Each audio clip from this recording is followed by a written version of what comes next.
monsieur, bonsoir. Bienvenue au journal télévisé sur Equinos Télévision. Tout de suite, les titres, les chefs traditionnels de premier, deuxième et troisième degré à travers le Cameroun, désormais pris en charge dans le budget de l'État.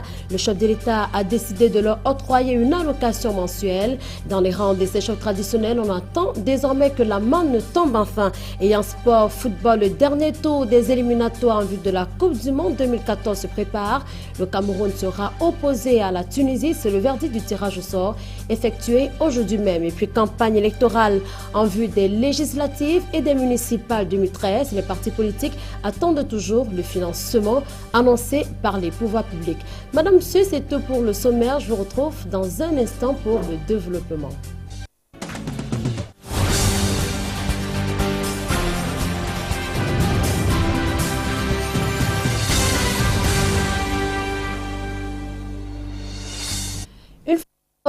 Bonsoir, nous vous le disions en titre. Paul Biya valorise enfin les chefs traditionnels.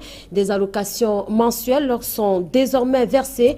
Une manne dont les chefs traditionnels et les bénéficiaires attendent toujours de jouir des premiers fruits. Salmon Saljon et Marcelin Gansop.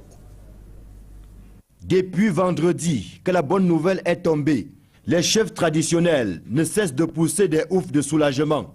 Ils bénéficient désormais des allocations mensuelles dont les montants sont de 200 000 pour les chefs de premier degré, 100 000 francs CFA pour ceux de deuxième degré et 50 000 pour les chefs de troisième degré.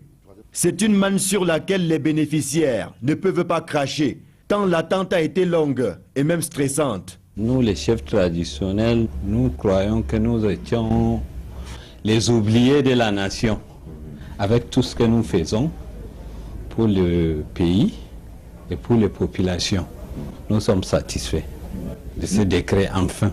On écrivait toujours pour demander qu'il faut qu'on soit motivé. Et puis maintenant, c'est encourageant. Avec cette motivation, les chefs traditionnels voient leur pouvoir renforcé et leur reconnaissance prendre du galon. Lors du comité de Bolova, le chef d'État, nous lui avons couronné Nomdji. Lorsqu'on faisait les écrits, on disait toujours, votre sujet, c'est sur la table du président de la République. Mais quand lui-même est chef traditionnel, comme moi, il a dit, mais comment mes enfants peuvent rester comme ça? On a accueilli ça à deux bras. Ça va nous soulager. Il est à noter qu'avec le décret présidentiel signé vendredi, les allocations dont bénéficient les chefs traditionnels ne peuvent se cumuler avec les indemnités de parlementaires, le traitement des fonctionnaires ou d'agents des administrations publiques. En cas de cumul de fonctions, l'intéressé doit opter avant sa désignation, soit pour le maintien de son traitement ou salaire, soit pour le bénéfice de l'allocation de chef traditionnel. Les bénéficiaires ont soif de toucher leurs premières allocations. Fait de société, à présent, les restes d'un jeune homme ont été découverts au quartier Logbessou. C'est ici, à Douala. Titi Massango, âgé de 25 ans, aurait été tué le 4 août dernier. 2 suspects sont passés aux aveux complets et la famille de ce jeune homme reste sous le choc. Jean-Paul Chouniat. Depuis la disparition de Salmon Titi Massango le 4 août 2013, sa famille avait grand espoir de le revoir vivant et surtout en entier. Mais à sa grande surprise, Titi Massango lui revient en paquet d'ossements à la consternation générale des habitants du quartier Logbessou de Douala. Tombé dans les mains des malfrats cette nuit-là, le jeune homme de 25 ans est zigouillé, son corps balancé dans ce ravin non loin du domicile familial et son engin à 2 roues emporté. La consultation du listing des derniers appels émis sur le téléphone de la victime a permis aux forces de l'ordre de mettre la main sur 2 suspects, présentés comme les bourreaux de Titi Massango. Tombés dans les filets des éléments de la Légion de gendarmerie du littoral, les présumés meurtriers sont passés aux aveux complets. Et c'est alors que les fouilles vont commencer. Une fois les restes de Titi Massango découverts dans ce dépotoir, la famille du défunt qui jusque-là avait le cœur serré se lâche. La scène est insoutenable.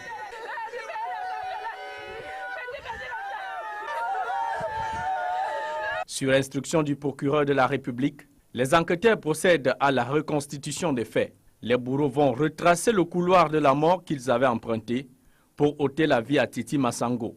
Les restes de Titi Massango remis à la famille ont été inhumés, pendant que les 2 suspects méditent leur sort dans une cellule de gendarmerie attendant passer devant la barre pour répondre de leur acte macabre. Et alors que le corps du jeune Titi Masango a été sorti de terre, le corps d'un autre homme a été sorti plutôt des eaux du côté d'Ezeka par les populations. C'est après un accident de la circulation. Le drame est survenu le week-end dernier sur le pont de Limaï. La victime, actuellement sous soins à l'hôpital de Ngogmapoubi, revenait des obsèques de l'ambassadeur regretté Paul Pondi. Le reportage, le Flavien Valondongo et de Rodingassi. Un véhicule endommagé dans les eaux après un accident de la circulation. Et c'est de cet engin qu'a été retiré un homme en tenue dans un état critique. Monsieur, dont la Mercedes, la 190 que vous voyez dans l'eau, était à vive allure. Donc il n'a pas pu entrer au niveau du pont, il a percuté dans le pont, il s'est retrouvé dans le cours d'eau. C'est une affaire d'excès de vitesse qui est donc à l'origine de l'accident de la circulation survenu le 14 septembre 2013 sur le pont de Limaï à Ezeka. La victime revenait des obsèques de l'ambassadeur Paul Pondi, inhumé quelques heures plus tôt. L'accidenté a dû perdre connaissance après avoir ingurgité une bonne dose d'eau souillée parce que coincé dans le véhicule. Il respire à peine, mais quand on le sortait justement de la voiture, il ne respirait pas. Aux dernières nouvelles, l'homme en tenue se trouve sous soins intensifs à l'hôpital de Ngogmapoubi, où il a été conduit par les secouristes de fortune. Jondala s'est déshabillé, il est entré dans l'eau pour se regarder. C'est grâce à cette voiture que nous avons pu évacuer l'accidenté. Voilà le gendarme, c'est avec lui que nous avons pu évacuer son collègue. Des sources affirment que des accidents sont légion à cet endroit, au moindre indélicatesse. Non loin de là, reparlons de ces enfants retrouvés à Malimba dans le département de Mouanko. Et ce sont des prières qui ont été adressées pour que le jeune Eugène, âgé de 12 ans, soit finalement retrouvé. On est toujours sans nouvelles du petit porté disparu, au même titre que les 8 enfants qui ont été retrouvés il y a quelques jours. Le sous-préfet de l'arrondissement de Mouanko et le préfet de la Sanaga maritime ont mis en garde tous ceux qui seront impliqués de près ou de loin dans cette affaire de disparition d'enfants, d'être déjà considérés comme étant dans la vacance de leur pouvoir. L'on apprend également que 6 suspects interpellés au sujet de cette affaire sont gardés à vue à la prison d'Edea. Les militants de l'Union des populations du Cameroun, du côté des ECA, s'engagent à poursuivre le chemin entamé par Ruben Oumniobé. Ils l'ont dit à l'occasion de la célébration et de la commémoration de la mort de Ruben Oumniobé. C'était le 13 septembre 1958, une cérémonie qui s'est déroulée du côté des ECA. Jean-Paul Yango et Flavien Valondongo. À Ezeka, dans l'Oignon Ekele, la commémoration des martyrs s'est faite sur le site de l'assassinat de Ruben Oumniobé. Les militants ont tenu à revisiter la cachette mystique. Voici les enfants du peuple camerounais aussi, entourés là où le sang coulant de Ruben Oumniobé laisse encore voir sa couleur et les traces. Cette marmite qui date de Mathusalem, découverte sur les lieux, symbolise le pouvoir des disparus. C'est la marmite qui lui servait. L'une des marmites qui lui servait pour la cuisine. Laissé ici et qui a fait plus de 10 décennies, plus de 15, 30. Mais aujourd'hui, nous ne pouvons plus en décider sur le point. Assassiné le 13 septembre 1958, la commémoration des martyrs par les militants de l'UPC, l'Union des populations du Cameroun, était l'occasion pour certains candidats de prendre des engagements pour la poursuite sans faille des œuvres des combattants disparus, notamment en cette veille du double scrutin du 30 septembre. Au nom du devoir de sauvegarder la grandeur, la dignité, l'honneur de notre peuple, c'est au nom de ces idéaux que je m'engage à donner ma vie pour l'UPC et à faire triompher l'âme de Ruben Oumniobé et de tous ceux qui ont lutté à ses côtés. Le pacte signé pour la non-violence entre les militants de l'Union des populations du Cameroun et les ancêtres autour de la commémoration des martyrs à Ezeka dans l'Oignon Ekele s'est achevé par une marche dans les artères de la ville. Et puisque nous sommes avec les partis politiques, restons-y pour évoquer l'actualité politique de l'heure, la campagne électorale qui bat son point dans les 10 régions du pays et les caisses des partis politiques qui attendent toujours le financement annoncé par l'État du Cameroun. Le financement qui est annoncé par les pouvoirs publics alors que dans les états-majors des partis politiques, l'on signale que la manne reste attendue. Le reportage que signe Yannick Bazoua. 48 heures après le début effectif de la campagne électorale, les partis politiques attendent encore le financement. Non, à cet instant où je vous parle, l'Alliance des forces progressistes n'a pas encore reçu le financement. Le MINAT a nos références bancaires, donc devrait, si effectivement il y a financement, venir dans nos comptes. C'est ce que nous savons. Mais jusqu'ici, nous n'avons pas de signe qu'il y ait quelque chose dans notre compte. Et pourtant, les partis politiques déclarent déjà avoir transmis au ministère de l'administration territoriale et de la décentralisation ainsi qu'à la direction générale du Trésor toutes les pièces exigibles. Nous avions adressé la semaine passée à qui de droit une correspondance portant notre attestation de domiciliation bancaire qu'ils ont déjà. Un retard de financement que l'opposition qualifie de complot et avantageux pour le parti au pouvoir. L'argent des campagnes n'est réservé qu'au RDPC et par la suite on nous donne les miettes. Quand on donne quelque chose, on va créer dans les antennes qu'on a financé les partis politiques de l'opposition. L'adversaire principal qu'est le RDPC est en train d'exécuter exactement la même stratégie que lors des élections antérieures, à savoir fragiliser ses adversaires pour avancer sans les autres. En attendant ce financement, la plupart des partis politiques de l'opposition ont déjà démarré la campagne avec leurs fonds propres.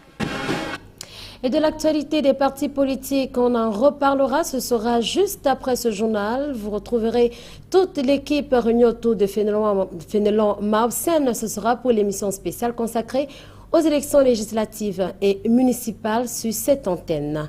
Et de l'actualité internationale, en une escale ce soir, Michel Djotodia dissout la coalition rebelle Seleka qu'il a pourtant mené au pouvoir. Le président de la République centrafricaine a pris cette décision à la veille de l'arrivée des forces de maintien de l'ordre de paix envoyées par un renfort par la communauté internationale pour répondre aux exigences de la République centrafricaine à mal depuis le départ de François Bozizé, nos confrères de CCTV. Selon des témoins, les rebelles Seleka ont pillé et massacré sans distinction.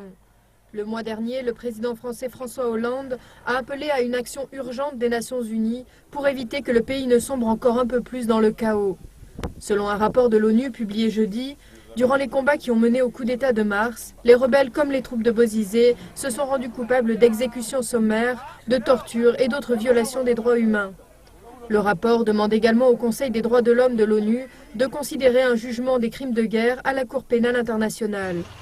Il recommande au nouveau gouvernement de transition de Michel Djotodia de prendre des mesures urgentes pour restaurer la sécurité. Djotodia lui-même, ancien dirigeant de la Seleka, a été intronisé président le mois dernier. Il a publié vendredi un décret dissolvant le groupe de rebelles, mais la question se pose de l'impact de ce décret sur le groupe.